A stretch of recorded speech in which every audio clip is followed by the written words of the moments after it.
The following segment is sponsored by Intermountain Healthcare and the Utah Department of Health. Welcome back to 2 News at Noon. For Baby Your Baby, we have Nurse Al with the Utah Department of Health to talk about medications during pregnancy. And right now, people might get the cold or flu. What's safe and what's not, Al? So yeah, there's a variety of different combination medications. We'll talk about 6 common ingredients that are in most of those. But remember, you don't have to take all of those in the combination medications. They come individually, and if you're not having all of the symptoms, you can take some of them. And generally, we don't see any increased risk of birth defects or other problems, but there are a couple of exceptions that we'll talk about today. Okay, you need to read the labels and find out a few, keep an eye out for a few, right?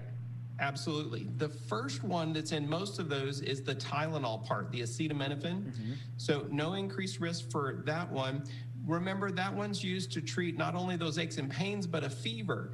And we definitely want to treat a fever early in pregnancy because an untreated fever early in pregnancy can increase the risk for spina bifida. So definitely treat that fever. Okay. And then they're also usually the cough suppressant part, dextromethorphan, and the expectorant part, that Mucinex part, guaifenesin. No increased risk of problems for the pregnancy for that one, and we don't see side effects in baby for those either. Well, and I know a lot of times it used to be that you just kind of take some medication and go to work. But now they're saying if you feel even a little bit sick, stay home, right? Right. Definitely want to stay home and stay away from people. We don't want to be spreading things around. The healthcare system is already overwhelmed. Now, there's a couple of ingredients that we want moms to be a little bit more cautious with, and that's the daytime part, the phenylephrine or pseudoephedrine or Sudafed part. That one is a mild stimulant, so it may slightly temporarily increase the blood pressure. So if mom already has high blood pressure, better to talk to her provider before she uses that one, and it may slightly temporarily reduce the milk supply.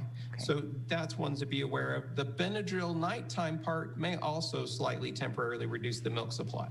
Okay. Nurse Al, thanks so much. We're out of time already, but if anybody has questions, we have the hotline number. You can call Nurse Al and his whole team. They have the answers for you. And more information on our website. Go to KUTV.com and click on Baby Your Baby.